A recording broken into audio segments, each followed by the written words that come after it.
Oke, kita akan lanjutkan informasi terkini. Hari ini sidang lanjutan perintangan penyidikan atas kasus kematian Brigadir Yosua kembali digelar.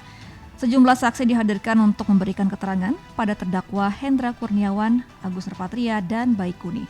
Untuk informasi selengkapnya sudah terhubung dengan jurnalis MGN, Devi Syafira, langsung dari Pengadilan Negeri Jakarta Selatan. Selamat pagi, Devi. Pukul berapa kira-kira sidang akan dimulai dan siapa saja saksi yang akan dihadirkan pada hari ini?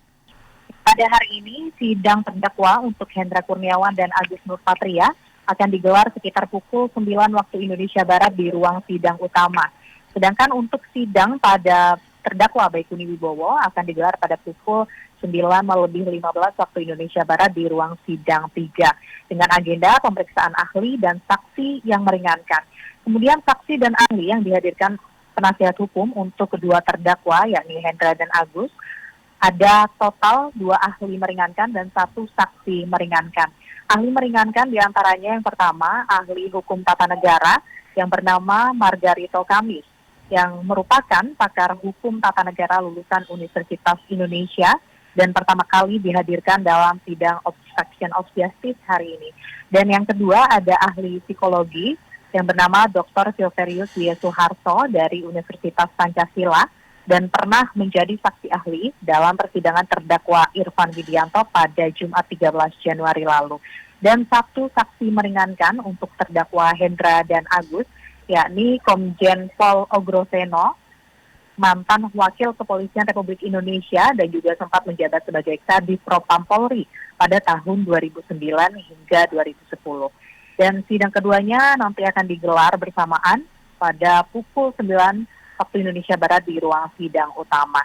Sementara itu, tim kuasa hukum menyebut kehadiran ahli ini akan meringankan dakwaan terhadap kliennya.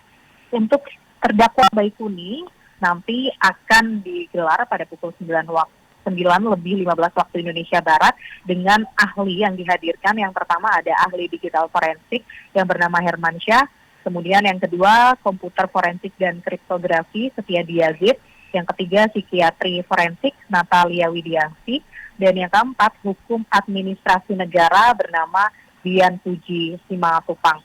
Tentunya nanti para ahli yang hadir akan memberikan keterangannya untuk para terdakwa.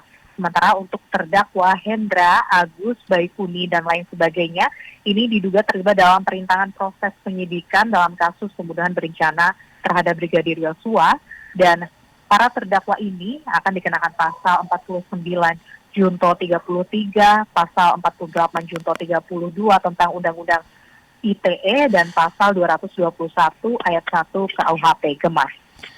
Iya, Devi, kira-kira informasi apa saja yang akan digali oleh JPU terhadap masing-masing saksi ahli ini? Ya, untuk informasi yang akan digali oleh JPU nantinya, terutama pada terdakwa Agus dan Hendra, dari ahli hukum tata negara memang sampai saat ini belum diketahui secara pasti apa yang digali, dan nanti kita sama-sama akan mendengarkan. Namun sesuai dengan pakar hukum tata negara, kemudian ahli psikologi nantinya juga akan memeriksa ataupun melihat dari kondisi mental para terdakwa seperti Hendra dan Agus seperti itu. Dan juga nanti saksi meringankan akan memberikan keterangannya yang akan dihadirkan pada pukul 9 di ruang sidang utama. Sementara untuk Baikuni nantinya juga akan dihadirkan beberapa ahli digital forensik, kemudian komputer forensik, psikiatri forensik yang dihadirkan untuk mengetahui apakah dari CCTV itu diteliti secara lebih lanjut seperti itu, apakah CCTV benar dihilangkan atau dihapuskan seperti itu. Tentunya kita akan melihat dan mendengarkan bersama-sama nanti sidang berlangsung pada pukul 9 waktu Indonesia Barat dan 9:15 waktu Indonesia Barat. Oke, baik. Terima kasih atas informasi Anda, jurnalis MGN Devi Syafira dari Pengadilan Negeri Jakarta Selatan. Selamat kembali bertugas.